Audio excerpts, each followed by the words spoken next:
662 নম্বর হাদিস। মানে ধরেন এরকম মসজিদে যাওয়ার একটা ফজিলত, সালাত পড়ার পরে সালাতের মধ্যে কত ফজিলত, এই ফজিলত গুলো যদি সংরক্ষণ করতে পারেন আপনি, তো ইনশাআল্লাহ আল্লাহ আপনাকে আমাকে জান্নাত দান করবে ইনশাআল্লাহ। সংরক্ষণের পথ এটা। রাসূল সাল্লাল্লাহু আলাইহি ওয়াসাল্লাম বলছেন, 662 নম্বর হাদিস সহিহ বুখারীর মধ্যে এসেছে, মান গাদা রাহা আ'আদাল্লাহু লাহু মিনাল জান্নাহ নুজুলাম মিনাল জান্নাহ কুল্লামা গাদা রাহা। কোন ব্যক্তি যদি সকাল সন্ধ্যায় মসজিদে যায়, অর্থাৎ মসজিদে গিয়ে যদি সালাত আদায় করে, আল্লাহ রাব্বুল আলামিন প্রত্যেকবারের জন্য জান্নাতে তার জন্য আপ্যায়নের ব্যবস্থা রাখবে। শুধু একবার না, জোহরে গেছেন, আসরে গেছেন, মাগরিবে গেছেন, এশায় গেছেন, ফজরে গেছেন, প্রত্যেকটি ওয়াক্তের জন্য আল্লাহ পৃথক পৃথক আপনাকে আপ্যায়নের ব্যবস্থা করবেন সরাসরি জান্নাতে। হাদিস বুখারী মুসলিমের। কুল্লামা গাদা রাহা, যতবার যাবে ততবারের জন্যই। তাহলে একজন ব্যক্তি 60 বছর বেঁচে থাকলে, 70 বছর 80 বছর বেঁচে থাকলে জীবনে কতবার মসজিদে গিয়ে সালাত আদায় করছে, একটু ভেবে নেন তো, একটু ভেবে নেন। ততবারের জন্য যদি আল্লাহ জান্নাতে আপ্যায়নের ব্যবস্থা করেন আপনার জন্য, এর চেয়ে বড় সুখ, এর চেয়ে বড় আনন্দ আর কি হতে পারে? শুধু তাই, 9438 নম্বর হাদিস, তাবরানী আওসাতের মধ্যে আর একটা হাদিস এসেছে। রাসূল সাল্লাল্লাহু আলাইহি ওয়াসাল্লাম বলছেন, ইউতার রাজুলু ফি কবরিহি, মানুষ যখন মারা যায় তখন আযাবের ফেরেশতা কবরে পাঠানো হয়। কিসের ফেরেশতা? আযাবের ফেরেশতা পাঠানো হয় কবরে। ফাইদা উতিয়া মিন কিবালি রাসিহি, আপনাদের এলাকায় কিবলা কোন দিকে? এই দিকে, তাই না? তো আমাদের ওই দিকের কিবলা এই দিকে, তাহলে বুঝতে পারছেন তো? হ্যাঁ না, আমার কাছে মনে হচ্ছে এই দিকে, আর আপনারা বলছেন কোন দিকে। এই জন্য বললাম যে আপনাদের এলাকায় কিবলা কোন দিকে। না, আমি কথাটা এমনি বলিনি। এখন এই কথাটা আমি যদি মেনে না নিয়ে নামাজ যদি এই দিক করে পড়ি, কাজ হবে? আপনাদের কথা শুনে কোন দিক করে পড়তে হবে? এই দিকে। তাহলে আপনি মুখ দিয়ে যা বলবেন তাই সঠিক হবে এমনটা না, এটাও একটু ভেবে দেখেন। জ্ঞান দিয়ে, ব্রেন দিয়ে, মস্তিষ্ক দিয়ে কখনো শরীয়তকে বিবেচনা করা যায় না। এটাই মানুষের কত শক্তি, চিন্তা করেন। এই ব্রেন দিয়া মানুষ কত কিছু করছে, কেবলা যে এই দিকে এটাও নির্ধারণ করতে পারছে না। ওর মেজাজ বলছে কেবলা হওয়ার দরকার কোন দিকে? এই দিকে। আপনি কি বুঝলেন কথাটা? প্রধানমন্ত্রী টাকলামে ছুটাইছে আজকে, বুঝছেন? শোনেননি মনে হয় আপনারা, তাই না? আলহামদুলিল্লাহ বললেন না আপনারা, ছুটাইছে। বুঝছেন, খুব বাড়াবাড়ি করেছে, তাই না? ও নাকি ব্রেন দিয়ে রাষ্ট্র চালাবে। আমি এই টাকলামি ছোটানোর জন্য এবং দ্রুত গতিতে প্রধানমন্ত্রী এই উদ্যোগ নেওয়ার জন্য আমি আজকে প্রথম তাকে আন্তরিক মোবারকবাদ, ধন্যবাদ জানাচ্ছি। এর আগে বলেছিলাম, আমি গত সপ্তাহে বলেছি যে ইসলাম নিয়ে, ধর্ম নিয়ে যদি টাকলামি যদি কেউ করে, আপনি কাউকে ছাড় দিবেন না, আমি বলেছিলাম। তো কথাটা মনে রাখবেন। আমি কিন্তু একটা ফজিলত বলতে গিয়ে এই জায়গায় চলে আসছি, খেয়াল করেছেন আপনি? পশ্চিম কোন দিকে, কেবলা কোন দিকে? দুইটা একদিকে, ঠিক আছে?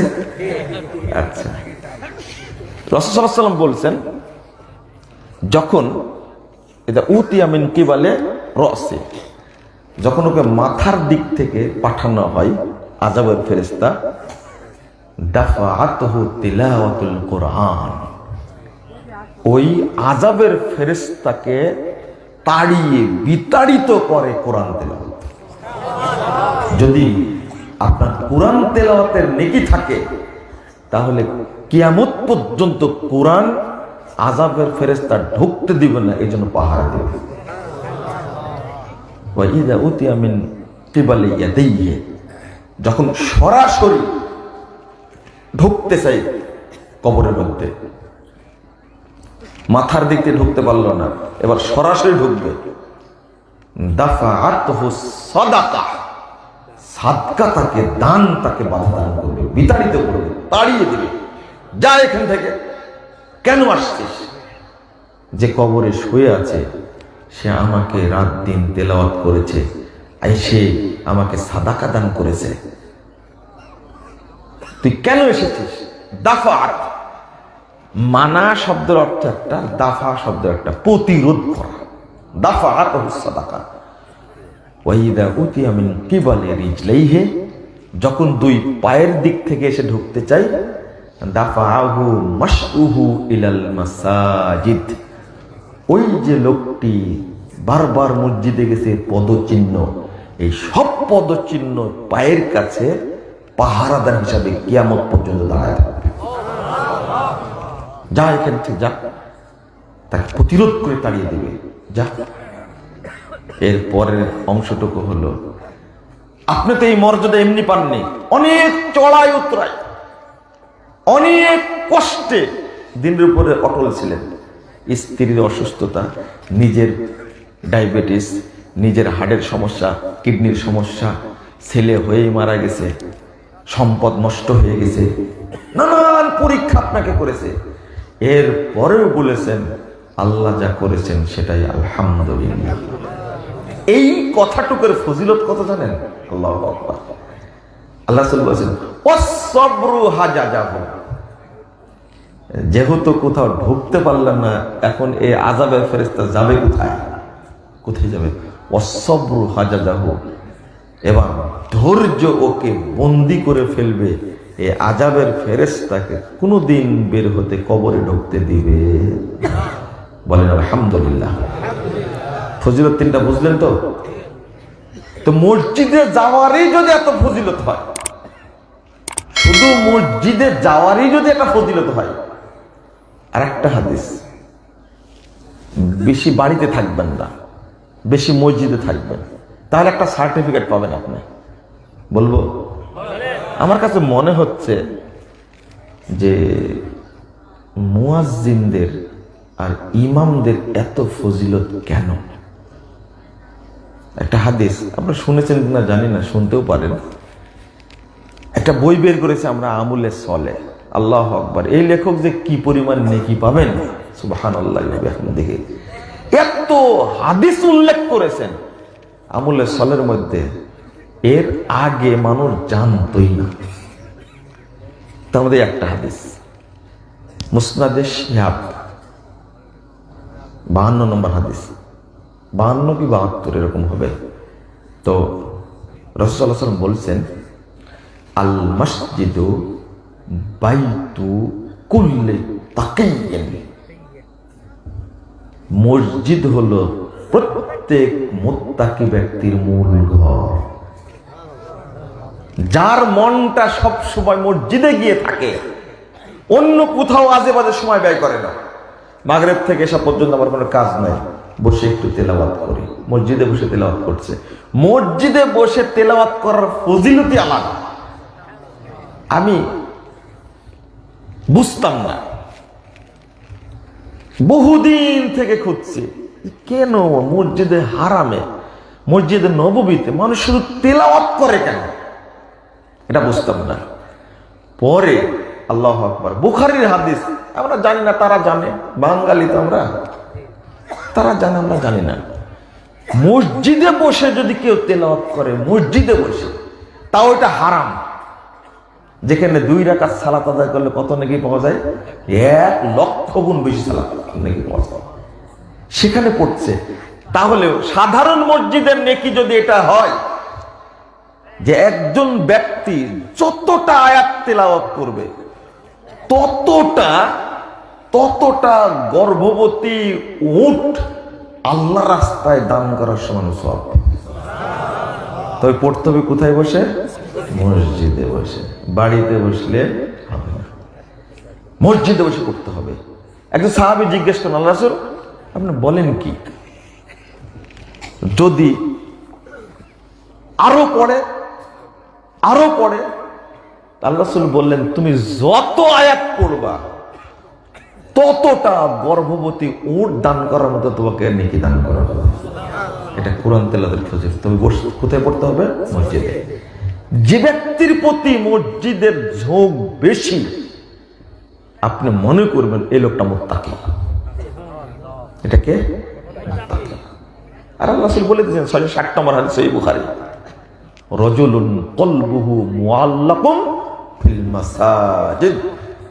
যেখানে এই পৃথিবীতে মাসাজিদ আসছে, কেন কথাটা মাসাজিদ কেন আসছে বিশ্লেষণ করেন আপনারা। আর একটা হাদিস বললাম, মাশইউহু ইলাল মাসাজিদ, বহু বচন কেন? পৃথিবীর যেখানেই থাকে ওই ব্যক্তি মসজিদের সাথে সম্পৃক্ত থাকে। পৃথিবীর যেখানে, বাড়ির মসজিদ না, যেখানেই যায় আগে খুঁজে বের করে মসজিদ কোথায়। এই জন্য যেখানে মসজিদ নাই ওখানে বাড়ি করবেন না, যেখানে মসজিদ আছে বাড়ি করবেন ওই জায়গাতে। তো রাসূল সাল্লাল্লাহু আলাইহি ওয়াসাল্লাম বলছেন যে মসজিদের এত ফজিলত, আল মাসজিদু বাইতু কুল্লি তাকি। যারা মুত্তাকি ব্যক্তি তাদের মূল জায়গা হলো কি? মসজিদ। সবচেয়ে মসজিদে থাকবেন। আল্লাহ যেন আপনাকে আমাকে মুত্তাকি হিসাবে কবুল করে নেন, আমিন ইয়া রাব্বাল আলামিন। এটা একটা নিদর্শন।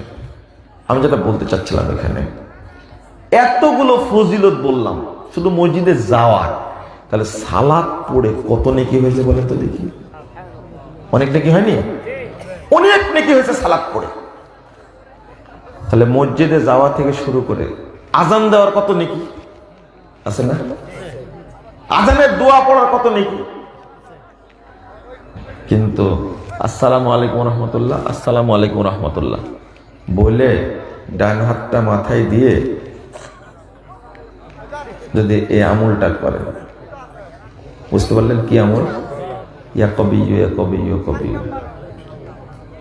এই জাল আমল যদি আপনি করেন, এই ভুয়া আমল যদি করেন, এতক্ষণ যত নেকি হয়েছে সবগুলো কি বাতিল বাতিল বাতিল, সব বাতিল।